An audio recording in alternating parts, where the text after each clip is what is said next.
Hi there, welcome to Dreamy Histories channel. Tonight, we're stepping into a world where a single unchaperoned glance could ruin your entire future.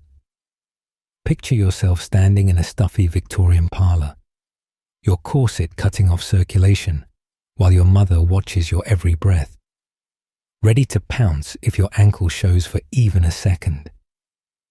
You're about to discover why finding love in Victorian England was basically a nightmare wrapped in lace and suffocated by social rules. And trust me, you probably won't survive the sheer absurdity of what passed for romance back then. So before you get comfortable, take a moment to like the video and subscribe, but only if you genuinely enjoy what I do here. I'd love to know where you're listening from tonight. Drop your location and local time in the comments below. Now, let's drift back in time. You're sitting in your family's drawing room, and the man you've been dreaming about for months is finally here. Your heart races as he enters, but wait. Your mother positions herself exactly 3 feet away, pulling out her needlework with the determination of a prison guard. This is Victorian courtship, where privacy is more mythical than unicorns. Every word you speak echoes through the room like a confession in church. Want to tell him how his eyes remind you of summer skies? Better phrase it as a comment about the weather. Feel like brushing his hand? That's basically proposing marriage in front of witnesses. Your chaperone, usually your mother, aunt, or an unmarried older sister deemed too hopeless for her own romance, sits there like a human surveillance camera, documenting every sigh, every glance, every nervous laugh. The rules are simple and suffocating. You cannot be alone together, ever. Not for a walk, not for a carriage ride, not even to step onto the terrace for fresh air. If he wants to write you a letter, he must address it to your parents first, who will graciously read it aloud at the breakfast table while you die inside. Your most intimate thoughts become family entertainment. Historians still argue whether these strict chaperoning practices actually prevented improper behavior or just made young people more creative in circumventing them. What we do know is that the middle and upper classes treated unchaperoned meetings like criminal activities. One contemporary etiquette manual warned that a lady who would meet a gentleman alone, even in broad daylight, marks herself as no lady at all. The truly bizarre part? Even engaged couples face these restrictions. You could be weeks from marriage, wearing his ring, planning your future together, and still require a chaperone to ensure you don't hold hands too enthusiastically. Some families installed special courting chairs with dividers down the middle, basically furniture designed to kill romance. Your conversations become elaborate performances of coded language. The weather has been uncommonly fine might mean, I think of you constantly. A comment about enjoying a particular novel could translate to, I dream of our future together.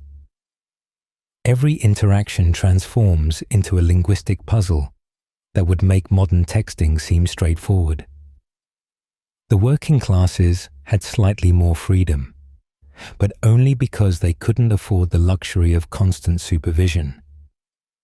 Mill workers and domestic servants might steal moments together during work breaks or on their single afternoon off.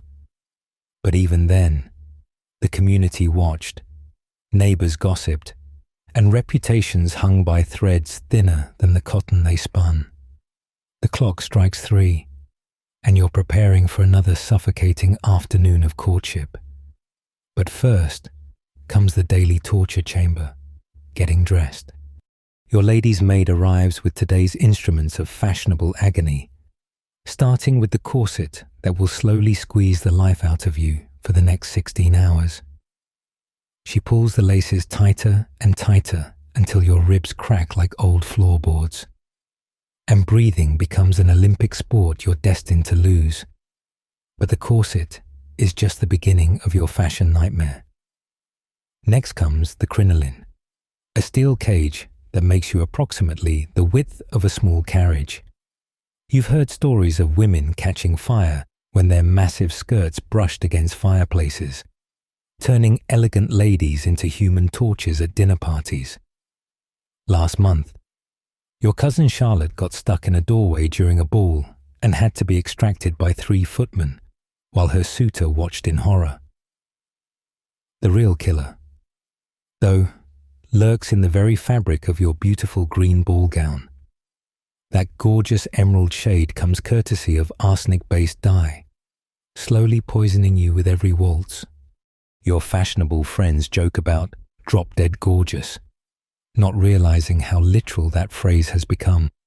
The newspapers call it arsenical green, but society ignores the warnings because beauty demands sacrifice, even if that sacrifice involves actual death. Your gloves contain lead to keep them pristinely white. Your face powder, also lead, naturally, because nothing says marriageable young lady quite like slow, heavy metal poisoning. The rouge on your cheeks gets its lovely red tint from mercury and carmine made from crushed beetles.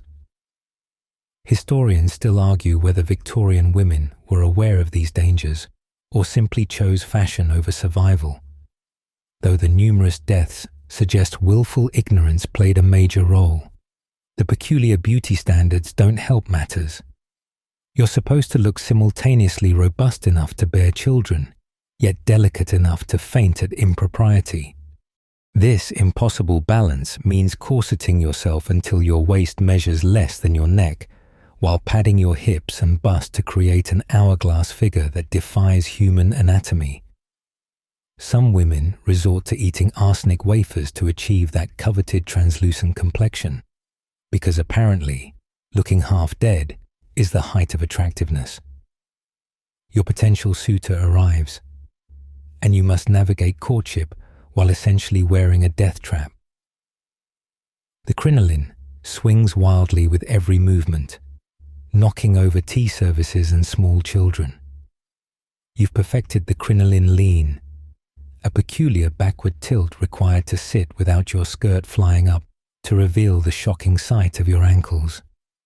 Meanwhile, your compressed organs protest every laugh, every deep breath, every attempt at natural human movement.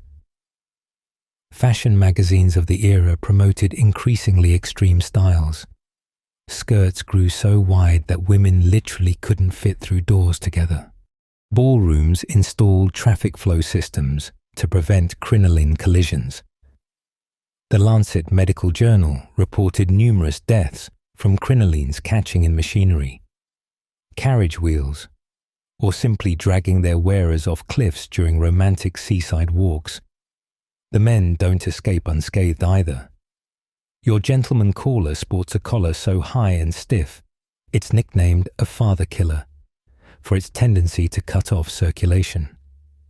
His wool suit, inappropriate for any weather above freezing, ensures he'll spend your entire courtship sweating profusely while maintaining an expression of dignified suffering. The elaborate facial hair required by fashion, mutton chops, handlebar moustaches, and ambitious sideburns serves as a bacteria playground in an era before regular shampooing. Even your accessories conspire against romance. The fashionable hatpin, necessary to secure your enormous bonnets, doubles as an accidental weapon. More than one courtship ended when an over-enthusiastic embrace resulted in minor stabbings. Your bustle, that peculiar padded protrusion meant to emphasize your posterior, makes sitting a complex engineering problem and hugging an impossibility. The invitation arrives on cream-colored cardstock so thick it could stop a bullet. Lady Pemberton's annual debutante ball, where you'll be paraded like prize cattle at a county fair. Your stomach churns as you realize this isn't a party. It's a battlefield where mothers wage war with their daughters as ammunition, and marriage proposals are the spoils of victory. Welcome to the London season. That bizarre social experiment where desperate parents drag their offspring through an endless gauntlet of balls, dinners, and garden parties, praying someone with a decent income and most of their teeth will make an offer. The whole spectacle costs more than a working family sees in a lifetime. Your dress alone could feed a village for months. But mother insists this investment will pay off when you snag a wealthy husband, treating your romantic future like a particularly volatile stock market. The preparation begins months in advance. You endure dancing lessons where Monsieur Laurent smacks your ankles with his cane whenever you miss a step. Elocution tutors who make you recite poetry with pebbles in your mouth. And deportment classes where you balance books on your head while pretending to enjoy theoretical conversations about the weather. All this training for what amounts to a human auction with better music. The night arrives, and you're laced, powdered, and jeweled within an inch of your life. The ballroom throbs with calculated desperation, hundreds of young women in white gowns circling like overdressed vultures, their mothers perched on gilt chairs around the edges, keeping score. The men cluster near the refreshments, evaluating prospects with the cold efficiency of horse traders. Your dance card hangs from your wrist like a tiny ledger of your market value. Lady Pemberton's nephew approaches. He's 43, recently widowed, with breath that could peel wallpaper. But he owns half of Derbyshire, so mother practically shoves you into his arms. As you waltz, he itemizes his assets between comments about your childbearing hips, a compliment that makes you want to fake a fainting spell just to escape. This is romance, Victorian style, a business merger disguised as a dance. The competition among debutantes reaches levels of savagery that would impress Roman gladiators. Lady Worthington spreads rumours that poor Lucy Fairfax has consumption, effectively destroying her chances in one whispered lie. Meanwhile, the Duchess of Marlborough parades her daughter's accomplishments. She speaks 5 languages, plays 3 instruments, and embroiders like an angel, failing to mention she also has the personality of wet cardboard. Historians still argue whether the season actually produced happy marriages or just financially convenient ones. Contemporary diaries reveal young women treating the whole affair like a military campaign, with tactical discussions about which events to attend and elaborate spy networks reporting on rivals' movements. One debutante's journal from 1847 reads like a war correspondent's dispatches. Enemy sighted at the Northumberland ball. She wore pink. Desperate move. Victory assured. The unspoken rules create a minefield of potential disasters. Dance more than twice with the same man. Scandal. Refuse a dance when your card has space. Social suicide. Show too much enthusiasm. Desperate. Too little. Cold. You navigate these waters while your corset slowly crushes your ribs and your feet scream in silk slippers designed by someone who clearly hated women. The real tragedy unfolds in the wallflower chairs, those brutal sections where girls who fail to attract partners sit in public shame. After 3 seasons without an engagement, you're officially on the shelf, a failure in the marriage market who'll likely end up as someone's governess or companion. The lucky ones might become eccentric aunts. The unlucky face lives of genteel poverty and social invisibility. By evening's end, you've been appraised, evaluated, and ranked like a show pony. Tomorrow brings another ball, another chance to display yourself in the marriage market window. Your feet bleed, your head pounds, and you wonder if joining a convent might be preferable to another night of this civilized torture. You reach for your gloves at precisely the wrong angle, and the entire room gasps as if you've just murdered someone with a dessert spoon. Welcome to the Byzantine world of Victorian etiquette, where approximately 847 unwritten rules govern every breath you take. and breaking even one could destroy your reputation faster than you can say social pariah. The glove situation alone requires a doctoral degree to navigate. You must wear them everywhere except when eating. But removing them requires a specific technique, finger by finger, never yanking, never rushing. Touch someone's hand with your bare skin, basically a marriage proposal. Keep them on while drinking tea.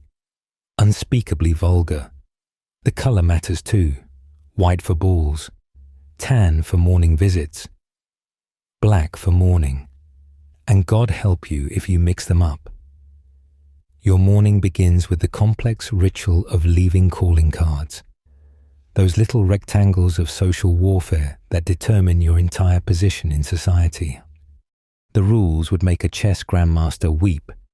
Turn down the upper right corner if you're visiting in person, the lower right if you're leaving town, the upper left to congratulate, the lower left for condolences.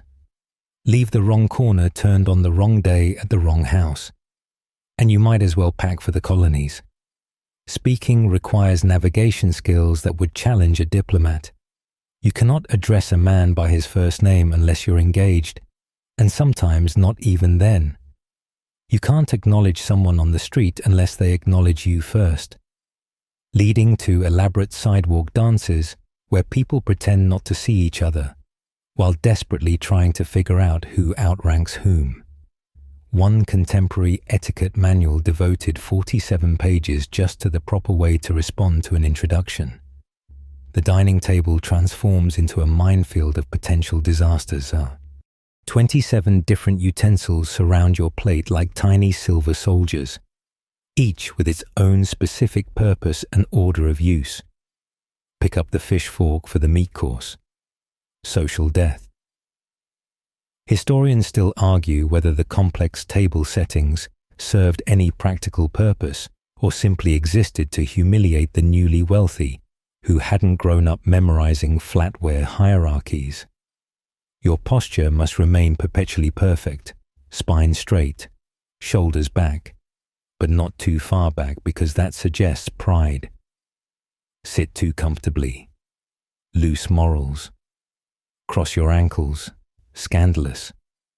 The proper Victorian lady perches on exactly 3 inches of chair edge, ready to flee at any moment like a well-dressed bird. Meanwhile, your corset ensures that bending at the waist remains physically impossible, turning dropped handkerchiefs into complex retrieval operations. Conversation topics follow strict guidelines stricter than international treaty negotiations are. You cannot mention money, health, politics, or anything remotely interesting. Acceptable subjects include the weather, but not if it's too exciting. Flowers, but not their reproductive parts. And music, but not anything too passionate.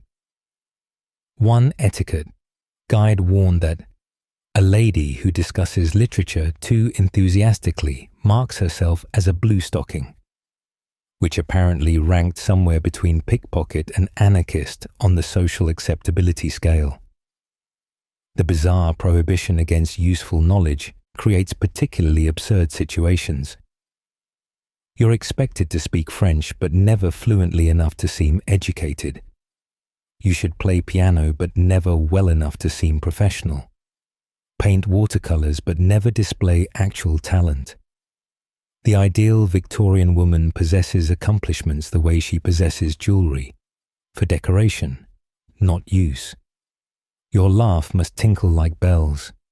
Never guffaw like a human experiencing actual joy. Crying requires artistic arrangement. A single tear rolling down one cheek suggests refined sensibility, while actual sobbing marks you as hysterical. Even fainting follows a strict protocol. Graceful collapse onto a conveniently placed sofa.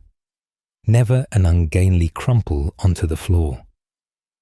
The penalties for etiquette violations range from mild social coolness to complete ostracism.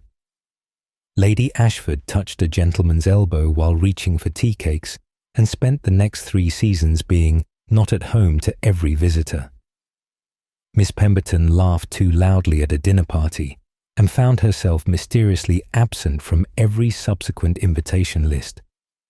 The rules create a society where everyone walks on eggshells made of stricter eggshells. The doorbell rings at precisely 2 o'clock, and your butler presents the silver tray bearing today's collection of calling cards like a general delivering battle reports. Each rectangular piece of cardstock represents a move in the complex chess game of Victorian social warfare, where one misplaced card could checkmate your entire romantic future. You examine the cards with forensic intensity. Mr. Worthington left his card with no corners turned, a neutral acknowledgement of your existence, nothing more. But wait, Lord Pemberton's card has the upper right corner folded, indicating he called in person. Your heart races until you notice the fatal flaw. He used cream-coloured cardstock instead of pure white. The audacity. Everyone knows cream suggests insufficient breeding. Into the fire it goes. The calling card system operates on rules so intricate they make modern dating apps look like child's play. Between 2 and 5 in the afternoon, you're at home to receive visitors, though being actually at home is optional. The servant maintains a silver tray in the entrance hall, where callers deposit their cards like offerings to a particularly bureaucratic deity. Men carry cards measuring exactly 3 by 1.5 inches. Women's cards are larger because apparently femininity requires more paper. Your own card collection fills an entire drawer, organized by a system that would impress military strategists. Business cards, vulgar. Cards with printed addresses, presumptuous. Cards with decorative borders, trying too hard.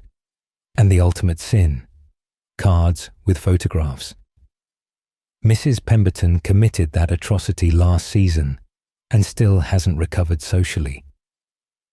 The timing of card leaving follows astronomical precision. Never before 2 o'clock, desperate. Never after 5, rude. Never on Sundays, sacrilegious. First-time callers must wait exactly 3 days after an introduction. Return calls must happen within a week, but not sooner than 3 days. Call too quickly. Eager. Too slowly. Insulting. The mathematical calculations required would challenge Newton. You discover that young Mr. Fairfax has been leaving cards at your residence every Tuesday for 6 weeks, the Victorian equivalent of sliding into your DMs. But he's never actually asked to see you, just perpetually leaves his card like some peculiar form of paper-based courtship. Mother interprets this as showing steady interest, though you suspect he's simply too terrified to risk actual conversation. The card leaving extends beyond romantic pursuits into elaborate social networking. Ladies maintain visiting books documenting every card received, creating databases of social connections that would make LinkedIn jealous. Historians still argue whether this obsessive record-keeping reflected genuine social bonds or merely paranoid scorekeeping of perceived slights. The system spawns its own economy. Stationers grow wealthy selling increasingly elaborate cardstock. Professional callers emerge. Servants who spend entire days delivering cards on behalf of employers too busy to perform their own social obligations. Card cases become fashion accessories, with ladies carrying mother-of-pearl confections that cost more than a factory worker's annual salary. Mistakes in card etiquette create social catastrophes of epic proportions. Poor Miss Jenkins accidentally left her mother's card instead of her own at Lord Ashton's residence, essentially proposing that her married mother pursue the eligible bachelor. The scandal echoed through 3 counties. Mr. Thompson's card was found bent in the middle. Had he folded it accidentally, or was this some obscure message? Society debated for weeks. The truly absurd part emerges when examining actual courtship progress. Asikitipkikamun. You might exchange cards with a gentleman for literal years without speaking beyond, "How do you do?" The card represents interest, but moving from card leaving to actual conversation requires navigating additional layers of protocol. It's entirely possible to conduct an entire relationship through rectangles of paper, like Victorian Morse code transmitted via butler. Your own collection today includes 17 cards, representing 4 hours of your butler's time answering the door, your mother's careful analysis of each visitor's social standing, and approximately 0 actual human connection. Tomorrow you'll return the calls by leaving your own cards at their residences, perpetuating this paper cycle that somehow passes for social interaction. The romance of it all makes you want to scream into your needlepoint. The afternoon sun breaks through London's perpetual fog as your chaperone announces it's time for your daily walk with Mr. Hartwell, that thrilling 30-minute adventure where you'll stroll exactly 6 feet apart while your elderly Aunt Millicent wheezes behind you, documenting every glance like Scotland Yard's most dedicated detective. You step onto the promenade, immediately aware that this isn't a walk. It's a performance where the entire neighbourhood serves as your audience. Mrs. Weatherby peers through her lace curtains, already composing the gossip she'll spread at tomorrow's tea. The butcher's boy deliberately slows his deliveries to observe which couples are walking together. Even the pigeons seem to judge your posture. The rules for walking are more complex than military manoeuvres. You must maintain precise distance, close enough to converse, far enough to prevent any whiff of impropriety. Your gloved hand rests lightly on his arm, but heaven forbid you actually grip it. That would suggest enthusiasm, and we can't have that. Meanwhile, Aunt Millicent trails exactly 10 paces behind, close enough to hear every word, but far enough to pretend she's giving you privacy. The weather conspires against romance at every turn. Your massive crinoline acts as a sail in the slightest breeze, threatening to launch you into traffic or expose your ankles to scandalized onlookers. Rain transforms your silk dress into a sodden disaster, while your delicate boots dissolve in puddles. Yet cancelling a walk due to weather suggests weak constitution, so you soldier on through gales that would ground modern aircraft. Conversation during these walks follows a script stricter than Shakespeare. You discuss the weather, safe, the scenery, safer, and perhaps venture into literature, dangerous territory requiring careful navigation. One contemporary guide advised, a lady should never display too much knowledge during a promenade, lest her companion feel intellectually inferior. God forbid you accidentally reveal you've read something more challenging than a recipe book.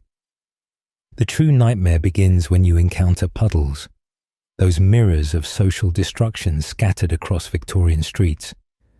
Your gentleman must guide you around them without implying your intelligence couldn't manage basic navigation. Too much assistance suggests he thinks you're helpless. Too little means he doesn't care if you ruin your shoes. Historians still argue whether the elaborate puddle navigation rituals served any purpose beyond providing gossip material. Other couples pass, requiring intricate acknowledgement protocols, a slight nod to social equals, careful ignorance of anyone below your station, and deep bows to anyone above. Get the hierarchy wrong, and tomorrow's gossip columns will dissect your failure. Miss Pemberton once accidentally curtsied to a merchant's wife and spent 3 months recovering from the social catastrophe. Aunt Millicent occasionally coughs, your warning system that you've drifted too close together or laughed too enthusiastically. She carries a small notebook where she records infractions for later discussion with your mother. Smiled excessively at 3:47 p.m. Appeared to squeeze gentleman's arm during puddle navigation. laughed at inappropriate volume when discussing poetry. The walking routes themselves follow established patterns. Hyde Park for the wealthy, Green Park for the aspiring, St. James's for those making statements about their connections. Deviating from your class-appropriate park marks you as either rebellious or confused. The same people walk the same routes at the same times, creating a rotating display of eligible matches and their desperate chaperones. Your half-hour expires with military precision. Aunt Millicent consults her pocket watch and announces time's up with the enthusiasm of a prison guard. Mr. Hartwell must return you to your doorstep, but not inside. Never inside without additional supervision. He tips his hat, you curtsy. And another romantic encounter ends with all the passion of a business transaction. Tomorrow you'll repeat this charade, walking the same route, discussing the same topics, maintaining the same precise distance while society watches and judges. The accumulated hours of these supervised strolls supposedly lead to marriage, though you suspect they more often lead to a deep hatred of both walking and conversation. Your fingers tremble as you unfurl your fan with practiced precision, tilting it at exactly 45 degrees against your left cheek, the secret signal that means, I love you desperately, but my dragon of a mother is watching, so please don't acknowledge this message. Across the ballroom, Lord Ashford's eyes widen with understanding before he quickly looks away, pretending to admire a particularly uninspiring portrait. Welcome to the underground resistance movement of Victorian courtship, where women weaponized accessories to communicate everything their voices couldn't. The fan becomes your telegraph system, each flutter and fold transmitting messages that would make modern emoji users weep with envy. This isn't mere decoration. It's a full language course that young ladies study more intensively than French. The complexity rivals international diplomacy. Fan resting on your right cheek means yes. Left cheek means no. But accidentally rest it on your chin and you've just declared, I love another. Twirling it in your left hand suggests, I wish to be rid of you, while twirling it right means, I love you. One misplaced twirl could end an engagement or start a duel. The margin for error makes bomb defusal look relaxing. You've spent months perfecting the art under the tutelage of Madame Beaumont, a French instructor who charges outrageous fees to teach what amounts to semaphore with silk and ivory. She drills you relentlessly. Fan pressed to lips means kiss me, scandalous. Drawing across the forehead means you've changed, dramatic. Carrying it in your right hand signals, you are too willing, insulting. The vocabulary expands faster than medical terminology. The gentleman must learn to read these signals while maintaining expressions of polite disinterest. Lord Ashford has become fluent in fanspeak, responding with his own coded gestures. Adjusting his cravat means message received. Touching his watch chain suggests, meet me in the garden. Dropping his gloves indicates, danger, abort mission. You conduct entire conversations across crowded rooms while ostensibly admiring the wallpaper. Historians still argue whether this elaborate system reflected female empowerment or desperate oppression. Contemporary diaries reveal young women treating fan language like military intelligence, developing personal variations and secret codes with specific suitors. Miss Catherine Worthington's journal from 1858 includes detailed fan signal battle plans that would impress Napoleon. Deployed the double flutter at 9:15. Enemy mother distracted by punch bowl. Target acquired message successfully. The fans themselves become technological marvels of communication. Ivory guards hide secret compartments for love notes. Painted scenes contain hidden messages visible only at certain angles. Some fans feature different images on each fold, allowing complex narrative messages depending on how they're displayed. The Duchess of Marlborough reportedly owned a fan that told an entire love story through sequential paintings.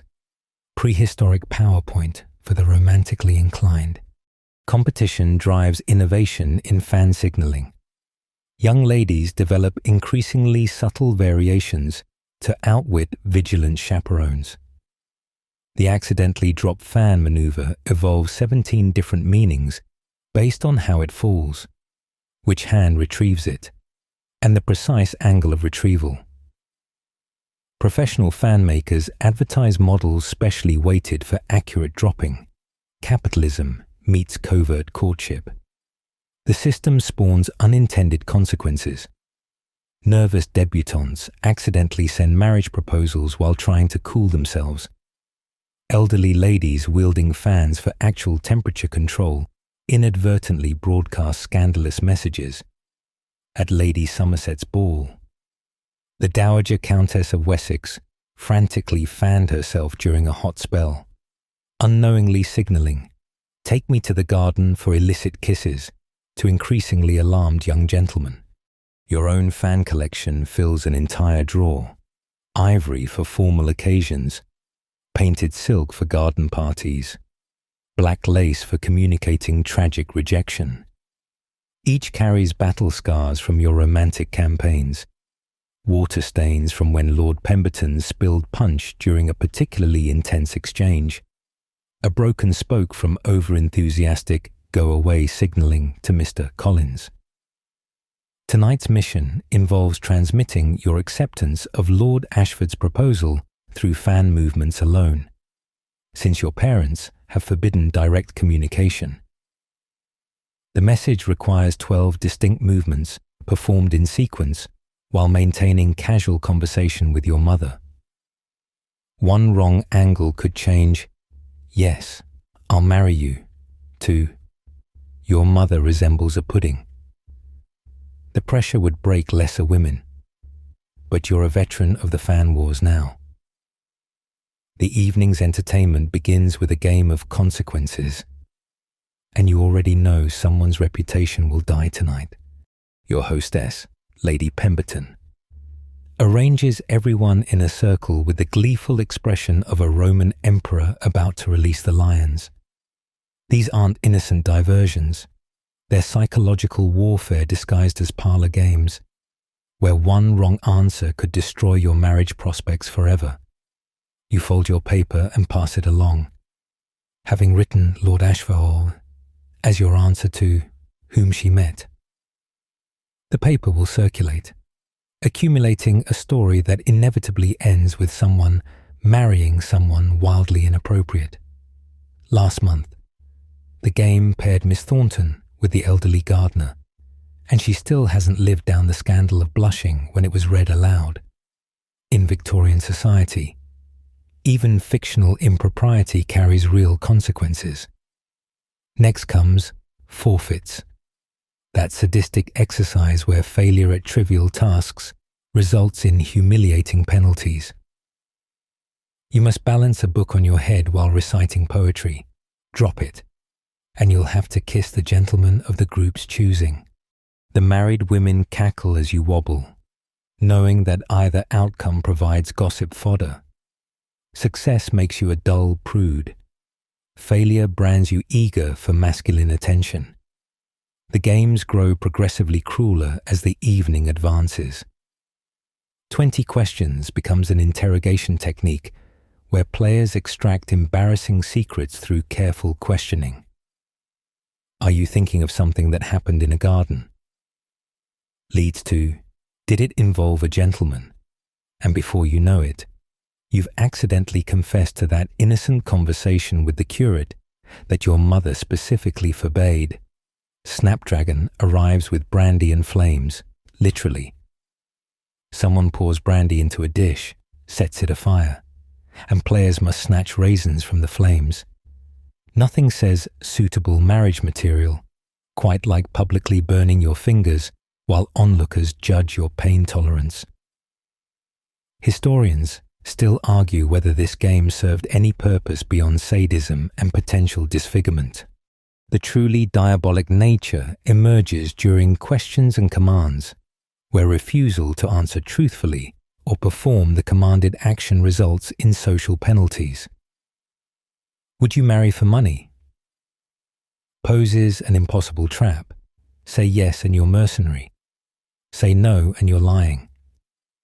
Command, describe your ideal husband, forces you to either reveal preferences that will be immediately reported to every eligible bachelor or give answers so vague you seem simple-minded. Musical chairs transforms into a blood sport where losing means more than just elimination. Young ladies shove each other with barely concealed violence while maintaining frozen smiles. Your crinoline catches Miss Weatherby's, sending you both tumbling in an explosion of petticoats. The gentlemen pretend not to notice ankles on display, though you catch Mr. Thornton's eyes lingering long enough to fuel 3 weeks of gossip. The evening centerpiece arrives, tableau vivant, where participants must freeze in classical poses while others guess the scene. Inevitably, someone arranges you in a compromising position with an eligible bachelor, forcing you to maintain inappropriate proximity while pretending to be Greek statuary. Last season, Miss Jenkins held Lord Pemberton's hand for 7 minutes as Romeo and Juliet, and they're still not engaged, the scandal of unchaperoned hand-holding apparently outweighing theatrical necessity. Blind Man's Bluff provides cover for all manner of impropriety. The blindfolded player gropes around trying to catch others, leading to accidental embraces and strategic positioning. You've seen calculating mothers literally shove their daughters into the path of wealthy blind men. The bruises from collision fade faster than rumors about who touched whom in the darkness. Your personal nightmare arrives with the minister's cat. That alphabetical memory game, where each failure to quickly produce an appropriate adjective results in penalties.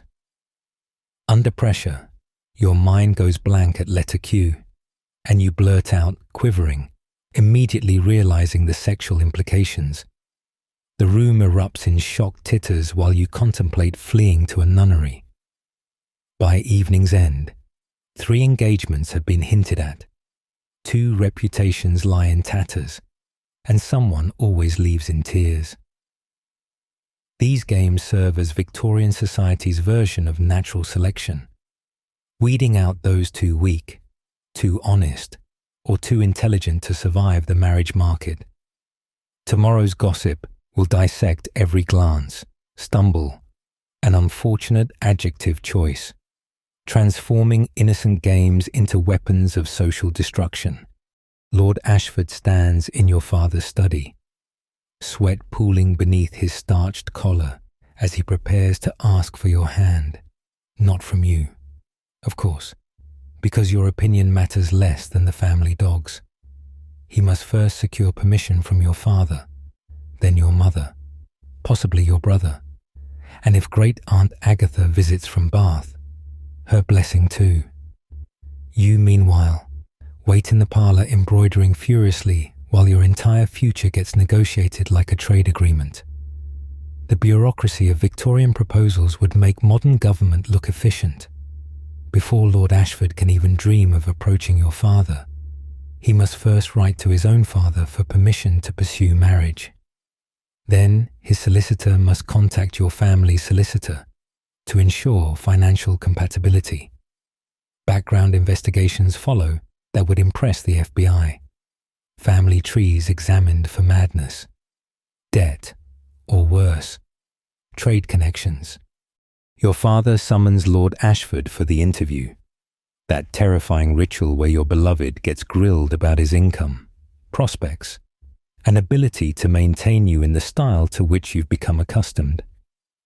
Questions include: annual income must exceed £1,000, property holdings townhouse plus country estate preferred, debts, gambling acceptable, trade money vulgar, and health history going back 3 generations.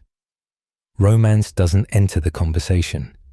The negotiations resemble international peace treaties.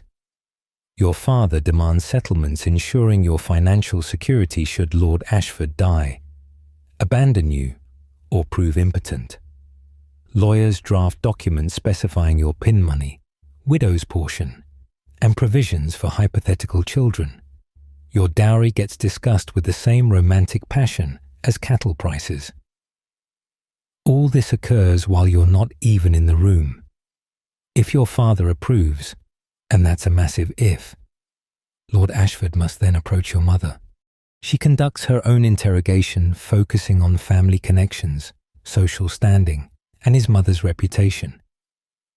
One contemporary account describes a suitor enduring 17 separate meetings with various family members before receiving permission to propose. The woman he loved had married someone else by meeting number 12. Historians still argue whether this system protected women or imprisoned them.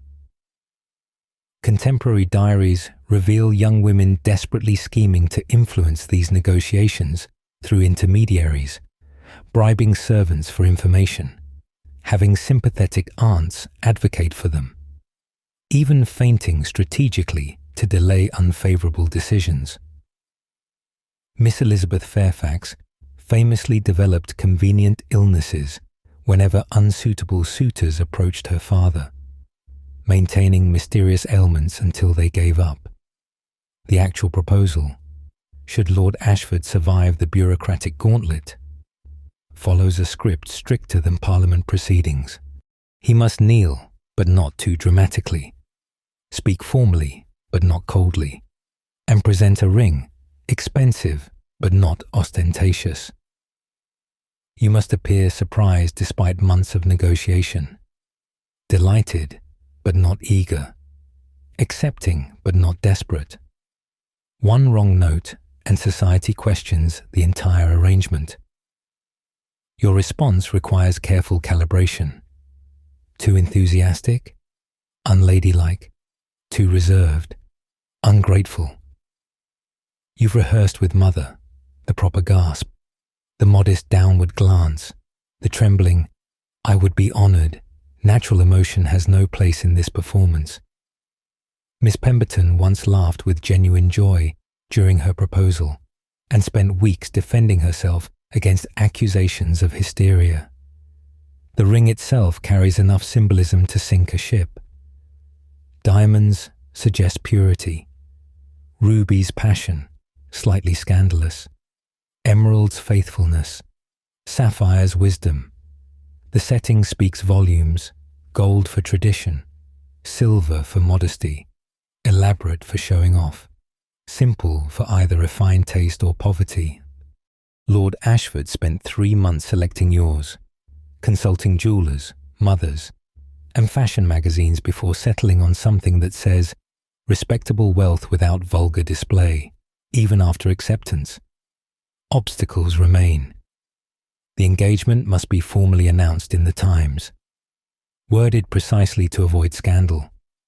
Too short seems rushed. Too long implies reluctance. The date requires astrological precision. Never in May, unlucky. Avoiding Lent, inappropriate. Steering clear of mourning periods for distant relatives you've never met. Your engagement period stretches ahead, a minimum of 6 months to allow for trousseau preparation. Maximum 2 years before people suspect problems. During this time, you still can't be alone together, because apparently exchanging vows to marry doesn't warrant basic privacy.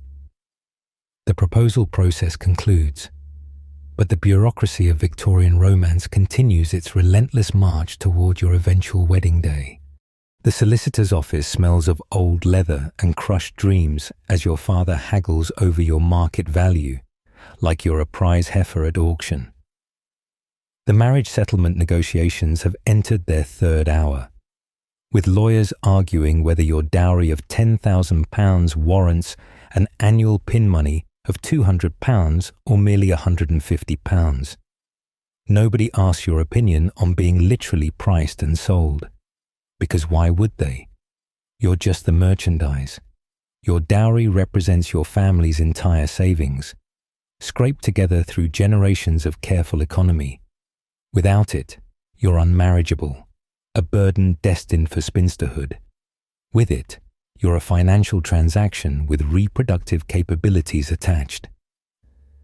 The Victorian marriage market operates on stark mathematics.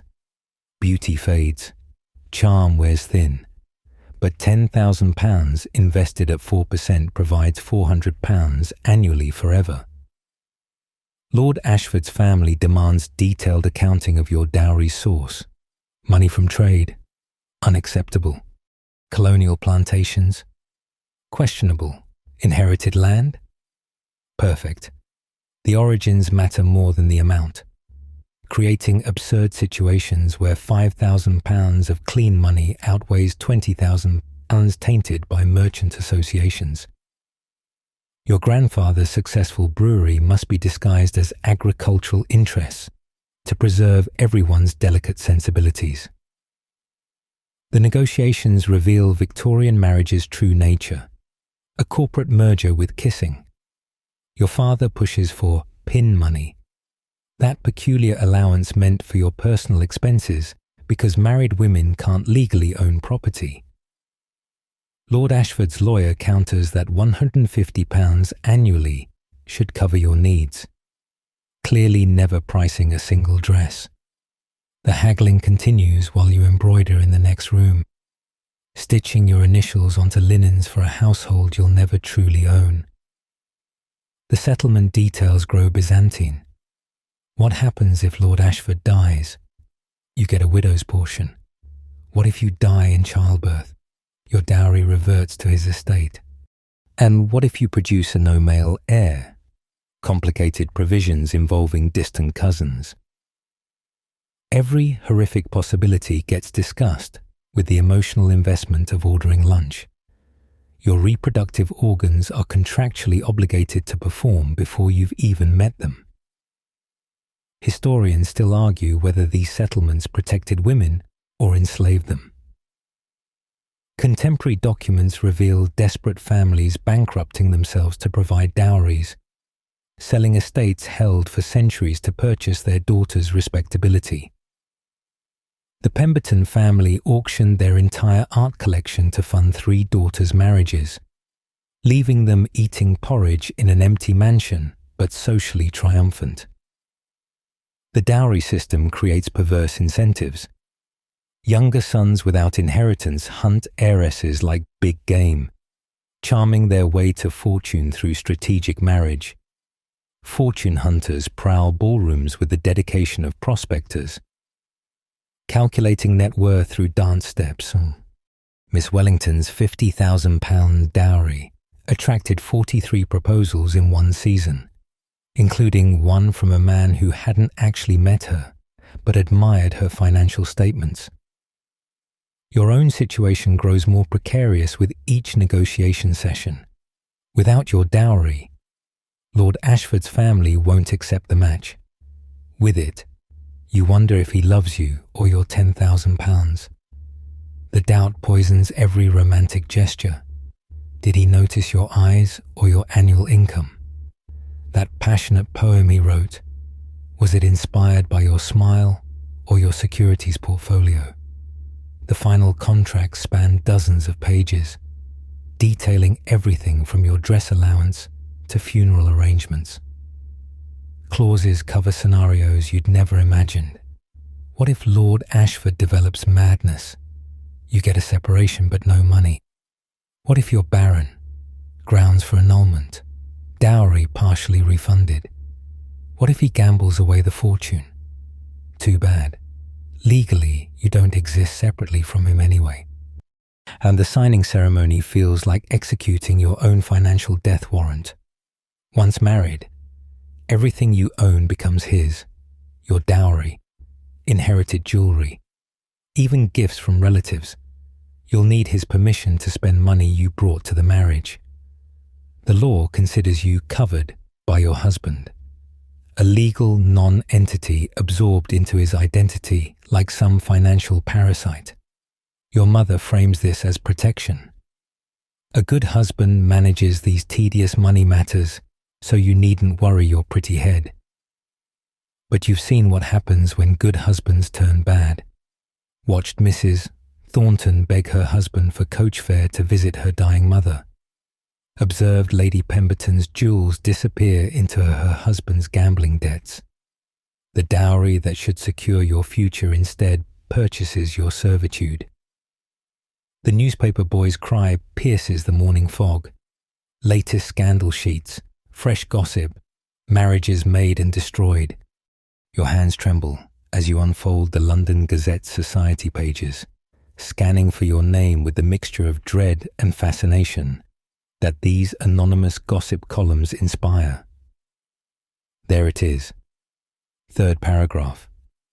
A certain Miss M was observed laughing rather too enthusiastically at Lord Ayler's jokes during the Pemberton musicale. One wonders if wedding bells might soon drown out such unbecoming mirth. Welcome to the Victorian equivalent of social media, where anonymous columnists wield power that would make modern influencers weep with envy. These scandal sheets operate like weaponized Victorian Twitter, spreading gossip at the speed of printing press and destroying reputations with practiced efficiency. No algorithm needed, just vindictive writers with excellent sources and absolutely no mercy. Lady Whistledown has nothing on these real Victorian gossip mongers. They hide behind pseudonyms like Lady Tabitha Telltale and the Observant Owl, documenting every social misstep with gleeful precision. Their sources: disgruntled servants, jealous rivals, and sometimes the victims themselves, accidentally revealing secrets at tea. The network operates more efficiently than any modern surveillance state. Your family subscribes to 7 different gossip publications, each claiming moral outrage while providing salacious details. The Town Talk specializes in financial scandals, revealing whose dowries remain unpaid and which gentlemen visit moneylenders. The fashionable world focuses on romantic entanglements, using just enough detail to identify subjects while maintaining legal deniability. Everyone condemns these publications publicly while devouring them privately. The coded language creates a game of social detective work. Lord B, whose fondness for cards exceeds his skill, means Lord Bentley lost his estate at whist. Miss F, so devoted to charitable work among the less fortunate, suggests Miss Fairfax got caught in a compromising position with someone beneath her station. The writers craft insults with the precision of surgeons, each word calculated for maximum damage. Last month's victim was your friend Charlotte, described as surprisingly energetic during the quadrille for one of such delicate constitution. Translation: she danced too enthusiastically and possibly enjoys physical activity. Therefore, she's probably lustful. The 3-line mention destroyed 2 potential engagements and sent her family fleeing to Bath until the scandal cooled, all because she smiled too much during a dance. Historians still argue whether these publications reflected genuine social policing or merely entertainment disguised as moral guidance. Contemporary diaries reveal readers treating scandal sheets like serialized novels, following ongoing sagas of social climbing and romantic disaster. Mrs. Pemberton's diary from 1859 reads like modern fan fiction. Cannot wait for next issue. Will Lady C finally be exposed for lying about her age? The writers themselves occupy a peculiar social position, despised yet courted, excluded yet informed about everything. They lurk at social events like well-dressed spies, noting who dances with whom, whose dress shows signs of being remade, which chaperones drink too much punch. Some hostesses ban known gossip writers. Others cultivate them, hoping for favorable mentions or devastating attacks on rivals. Your own encounters with the scandal sheets teach valuable paranoia. Every gesture gets analyzed, each word weighed for potential misinterpretation. You develop skills, the neutral smile that reveals nothing, the calculated conversations designed to bore eavesdroppers, the strategic positioning near pillars to prevent observation. It's exhausting, maintaining constant vigilance against invisible enemies with printing presses. The sheets don't just report scandal, they create it. A mention of financial difficulties becomes self-fulfilling prophecy as creditors panic. Hints about interesting conditions force hasty weddings to prevent illegitimate birth rumors.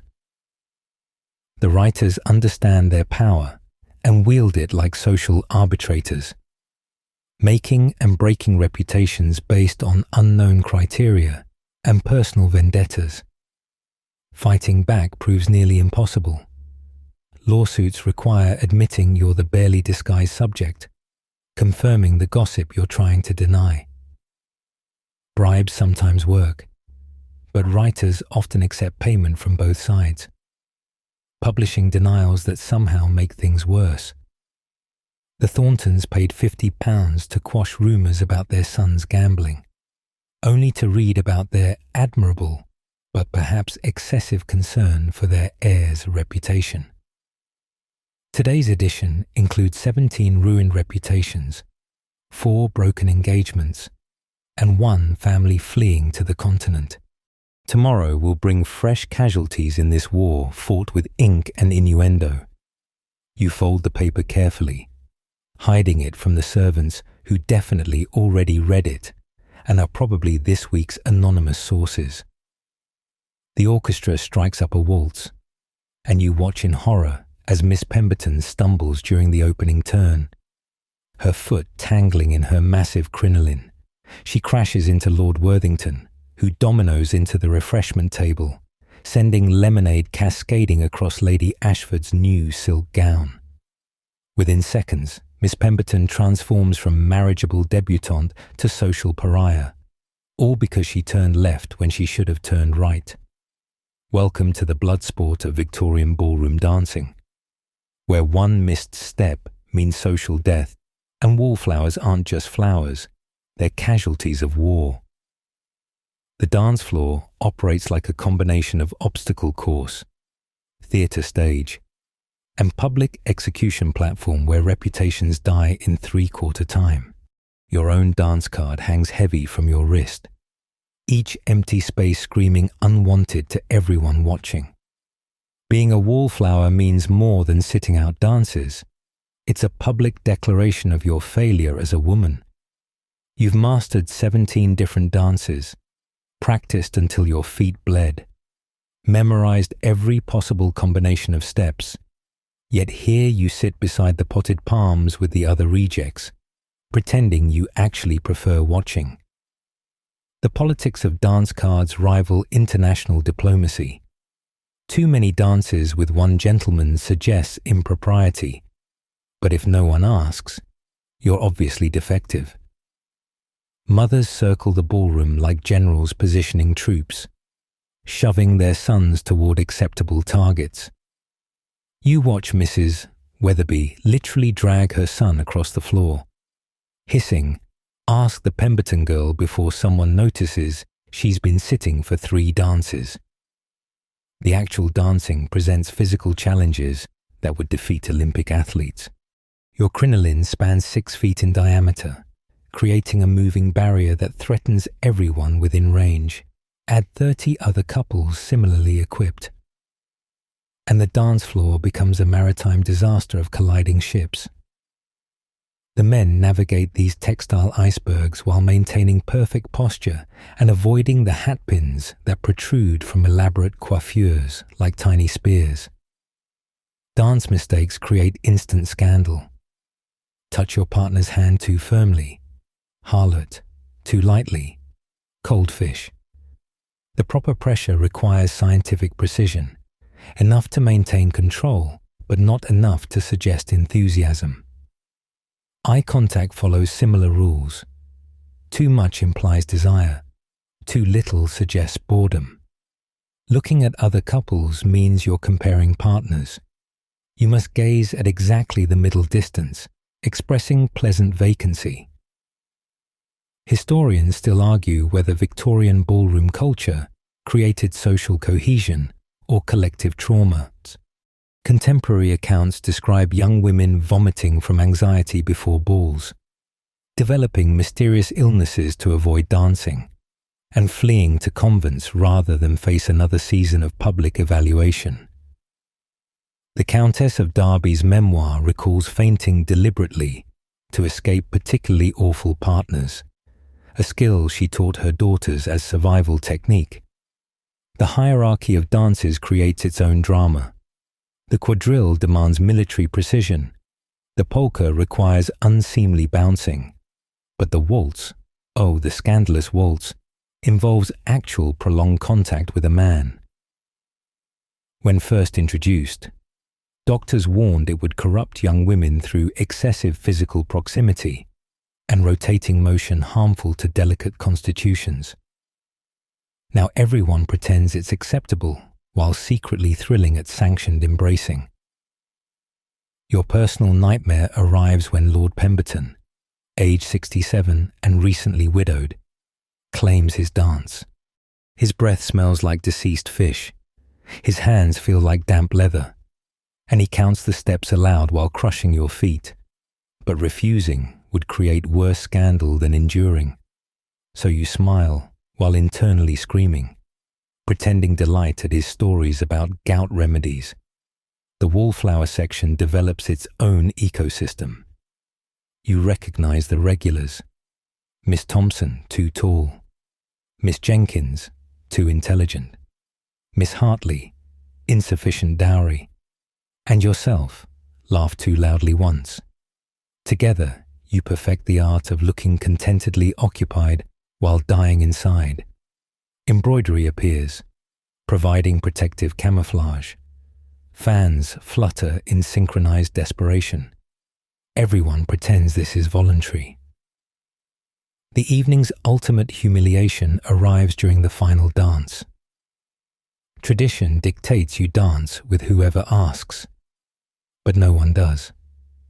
The music plays while you sit frozen, your empty dance card visible evidence of your failure.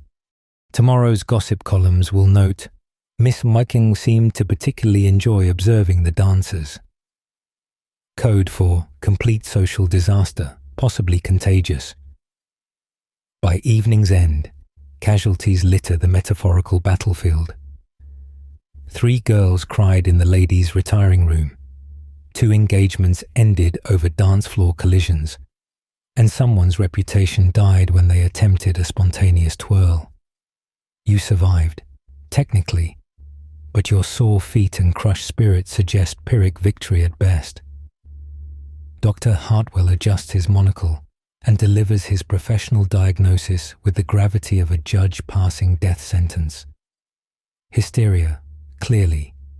The patient requires immediate marriage to regulate her wandering womb. You lie on the examination couch, fully clothed because heaven forbid a doctor actually examine you, wondering how your complaint of headaches transformed into a prescription for matrimony. Welcome to Victorian medicine, where every female ailment from hangnails to tuberculosis gets cured by finding a husband. The medical establishment's understanding of women's health combines superstition, misogyny, and creative fiction into treatments that would horrify modern practitioners. Your wandering womb apparently travels around your body causing mischief. Headaches mean it's visiting your brain. Foot pain suggests southern migration. The cure? Pregnancy, which anchors the peripatetic organ through maternal occupation. Science. Your friend Charlotte, visits Dr. B. Pemberton for exhaustion after dancing too enthusiastically.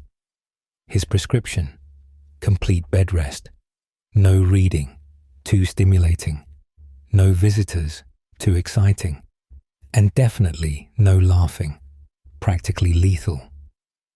She emerges paler than before, diagnosed with excessive vitality requiring matrimonial dampening. Her parents immediately intensify husband hunting efforts because apparently marriage operates as some sort of human sedative. The hysteria diagnosis covers everything doctors can't explain or don't bother investigating. Expressing opinions, hysteria, reading too much, hysteria, not wanting to marry your cousin, advanced hysteria requiring immediate intervention. The treatments range from useless to actively harmful: cold water baths, pelvic massage, don't ask, and electrical shocks to various body parts, because nothing cures emotional distress quite like electrocution. Meanwhile, loneliness receives no recognition as legitimate suffering. Miss Thornton, age 32 and unmarried, wastes away in her family home, but doctors dismiss her declining health as constitutional weakness. The prescription? More solitude and less stimulation, ensuring her isolation deepens. She dies within 2 years, officially of nervous exhaustion, actually of profound loneliness, in a society that offers single women no purpose beyond decorative waiting. Historians still argue whether Victorian doctors genuinely believed their bizarre theories or simply found them convenient for controlling women. Medical journals from the period read like horror fiction. Case study of Miss J, whose reading of French novels caused uterine excitement requiring immediate marriage to Mr. R.P., a steady gentleman of phlegmatic temperament to counteract her fevered imagination. The marriage cure extends beyond hysteria. Tuberculosis? Marriage will strengthen your constitution. Anemia? A husband's guidance provides the missing vitality. Even physical injuries somehow require matrimonial intervention. Lady Ashford breaks her ankle ice skating and receives lectures about how proper wives don't engage in dangerous activities, as if wedding rings provide protective force fields. Your own recent consultation about persistent fatigue yields predictable results. Dr. Hartwell never examines you beyond checking your pulse through thick gloves. Instead, he interviews your mother about your temperament, menstrual regularity, mortifying, and marriage prospects. His conclusion: your fatigue stems from delayed matrimony and will resolve once you fulfill your biological destiny. The fact that married women seem equally exhausted goes unmentioned. The loneliness epidemic among Victorian women remains carefully undiagnosed. Wives isolated in country estates, forbidden from working or travelling alone, develop mysterious ailments doctors can't cure because they won't acknowledge the cause. Single women face worse: complete social irrelevance after age 25, existing as unpaid servants in relatives' homes, their depression dismissed as spinster's melancholy, treatable only by accepting their fate. Patent medicines promise alternatives to medical matrimony. Dr. William's pink pills for pale people claim to cure everything from hysteria to heartbreak. Lydia Pinkham's vegetable compound offers relief from female complaints, with ingredients including alcohol and opiates, less husband, more heroin. Women desperately self-medicate rather than face another prescription for marriage to unsuitable men. The truly disturbing part emerges in mortality statistics. Women who remain unmarried past 30 show higher death rates, not from biological causes, but from social ones: poverty, isolation, lack of purpose in a society that defines female worth through marriage. The medical establishment interprets this as proof that marriage promotes health, rather than evidence that society murders unmarried women through systematic exclusion. Your consultation ends with the usual prescription: find a husband within 6 months or risk permanent hysteria. Dr. Hartwell seems pleased with his diagnosis. Another female ailment solved through matrimonial medicine. You leave clutching the worthless prescription, wondering if pretending to be cured might be easier than explaining that loneliness can't be fixed by wedding rings and that wandering wombs might actually be searching for freedom.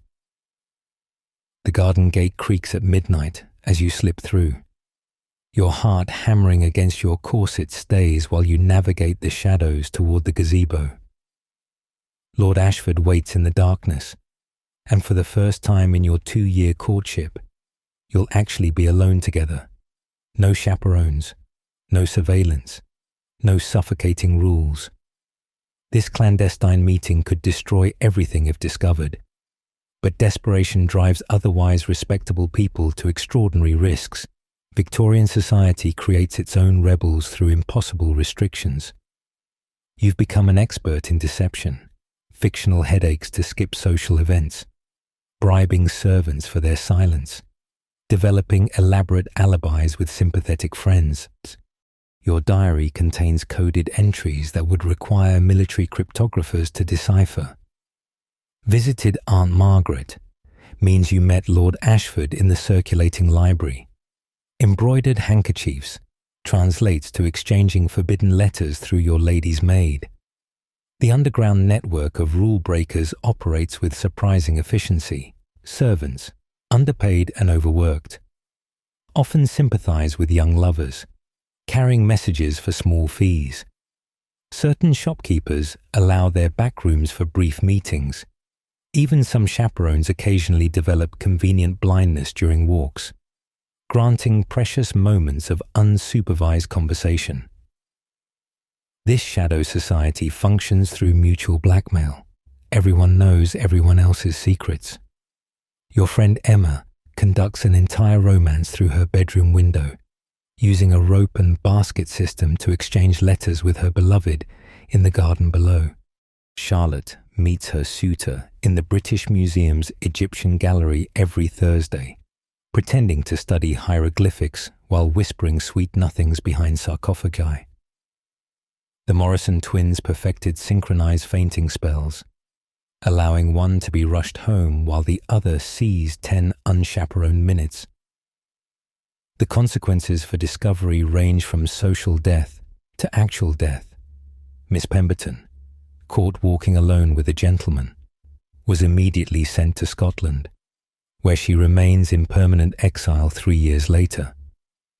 Lord Worthington's daughter attempted elopement, was intercepted at Dover, and hasn't been seen publicly since.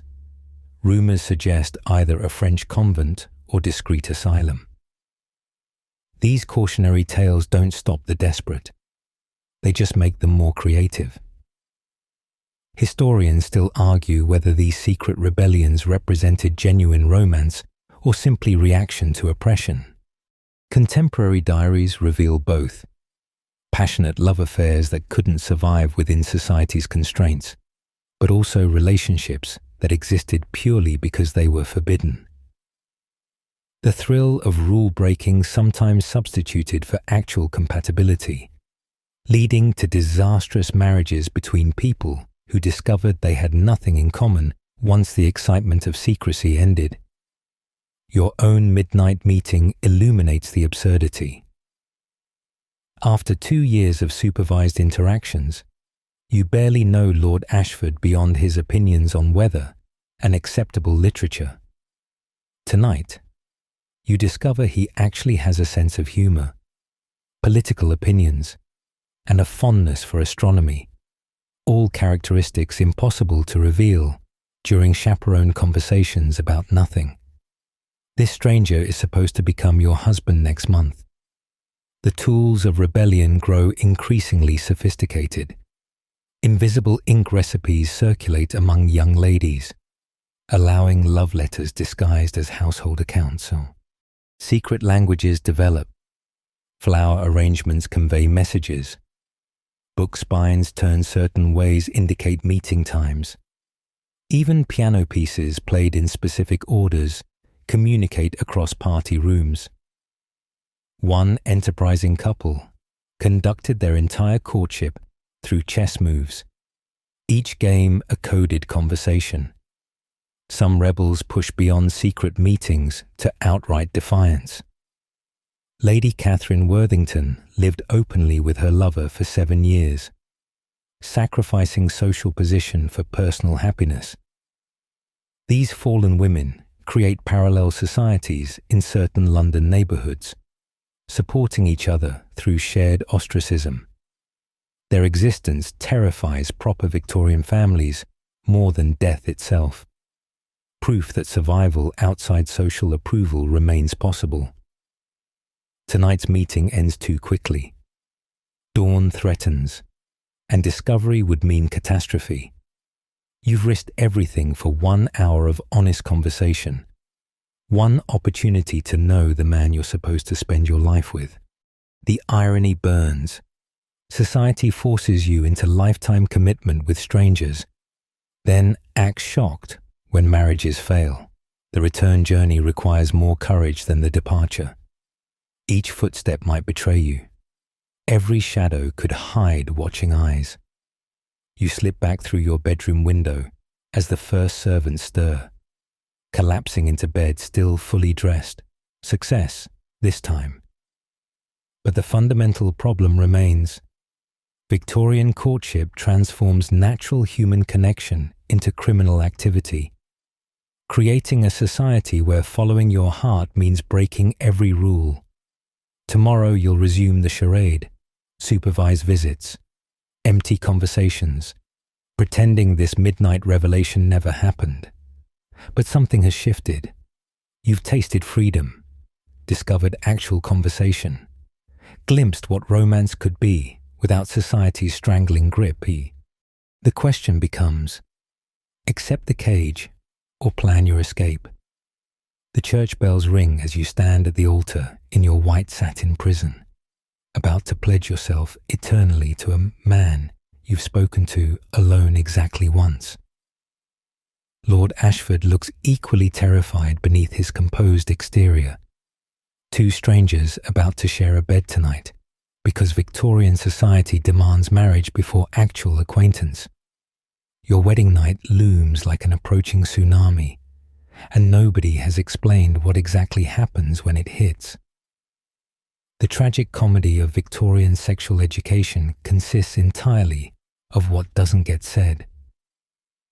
Your mother's pre-wedding guidance yesterday involved lots of meaningful looks, several deep sighs, and the helpful advice to submit to your wifely duties with grace. When pressed for specifics, she muttered something about what happens naturally between husband and wife before fleeing the room. Your expensive education covered French, piano, and watercolors, but somehow skipped the basic mechanics of human reproduction. Your unmarried friends prove equally useless. Charlotte heard it involves considerable discomfort but ends quickly.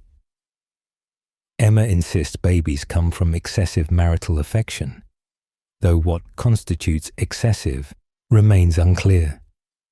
The married women maintain deliberate silence, exchanging knowing looks that communicate nothing except your impending doom.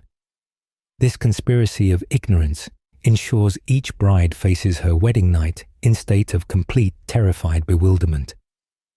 Lord Ashford presumably received better preparation, though Victorian men's sexual education often consisted of traumatic visits to brothels arranged by uncles or medical textbooks that described women as naturally repulsed by physical relations. One contemporary manual advised grooms that the bride's hysteria on the wedding night is natural and should be ignored. Tender romance, Victorian style. The reception passes in a blur of congratulations from people celebrating your successful market transaction. Your new husband remains a mystery. You know he owns a estate in Derbyshire, prefers brandy to whiskey, and once shot a remarkable stag. But his actual personality? Complete enigma. The supervised courtship revealed his public persona, not the private man you'll wake beside tomorrow and every day thereafter. Historians still argue whether Victorian couples eventually developed genuine intimacy or simply coexisted in parallel loneliness. Contemporary diaries paint mixed pictures. Some marriages evolved into real partnerships despite their horrific beginnings, while others remained permanent stranger arrangements. Lady Pemberton's journal, discovered after her death, revealed 40 years of marriage without ever calling her husband by his first name. The wedding night approaches with mechanical inevitability. Your trousseau includes 12 nightgowns of increasing opacity, as if fabric thickness might protect against whatever awaits. The honeymoon suite at the Grand Hotel looms like a beautifully appointed torture chamber. Wedding guests make knowing jokes that you don't understand, but suspect are horrible. Your new husband looks as comfortable as someone approaching dental surgery.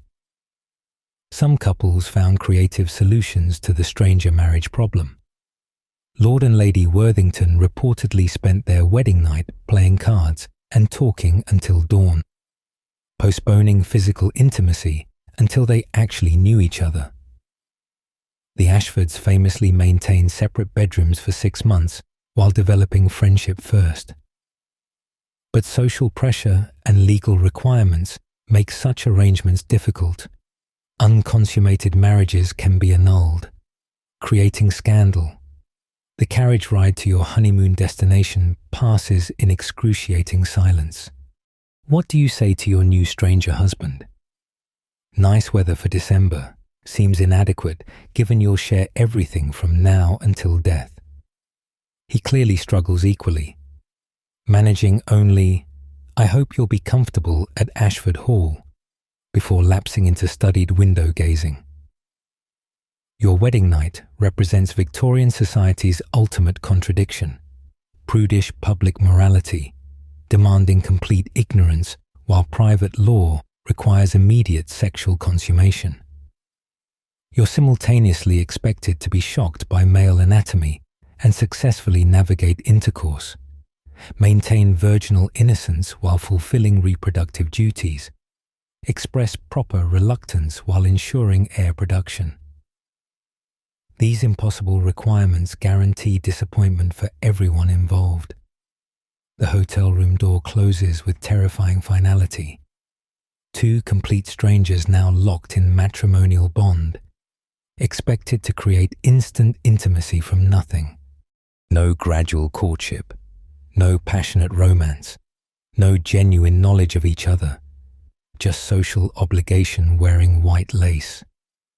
Your mother's parting words echo, "Do your duty," but nobody explained what that duty entails or why it requires such grim determination. Tomorrow begins your actual marriage, learning to live with this stranger, discovering his habits, moods, and expectations while he learns yours.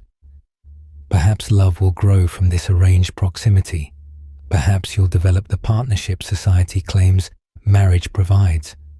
Or perhaps you'll join the ranks of Victorian wives who spent decades sharing homes with permanent strangers, bound by law and convention to men they never truly knew.